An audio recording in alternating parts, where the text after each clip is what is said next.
mërsisht dhe ju uroj një të diel të mbarë.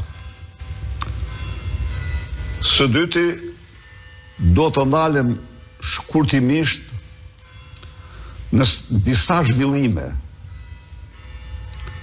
të pashembullta në historinë 33 vjeçare të pluralizmit politik në Shqipëri, por dhe në historinë e Europës dhe më gjerë.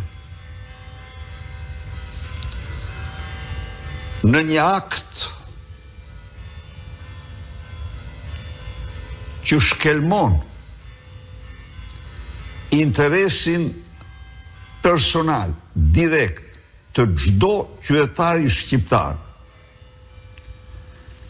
Edi Rama i imponoi gjykatës kushtetuese të firmos licencën për vjedhjet nga ministrat e tij.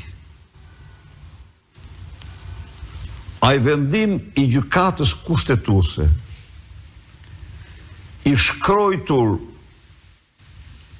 në zyrën e Edi Ramës,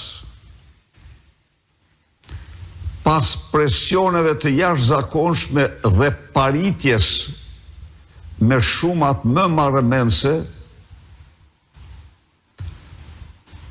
në kuptimin më të vërtet të fjalës.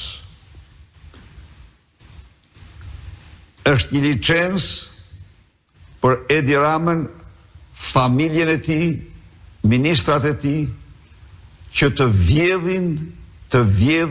vjedhin sa më shumë shqiptarët. Vendimi i shkruar në zyrat e Edi Ramës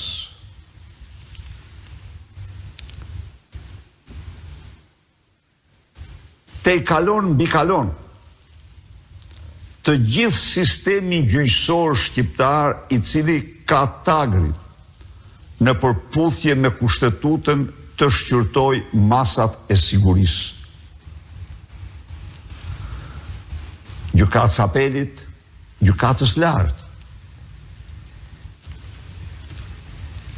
Duke anulluar pezullimin e Lubi Ballukut, duke i dhënë dhe 1 muaj e gjysmë kohë asaj që të falsifikoj, të manipuloj çdo dokument të vjedhjeve të saj kolosale me Edi Ramën direkt dhe me të tjerë, de facto gjykata kushtetuese i dha licencën Edi Ramës që të vjedh pa siklet, të vjedh sa të dojë. Gjykata kushtetuese nuk mund të hiqte kurrë masën e pezullimit pa u shqyrtuar ajo në shkallët e tjera të sistemit gjyqësor. Kjo gjykatë u kthye në kundërshtim nga gjykatë e drejtave të njeriut, në gjykatë që autorizon vjedhjet e qytetarëve shqiptarë. Së dyti, pas këtij vendimi,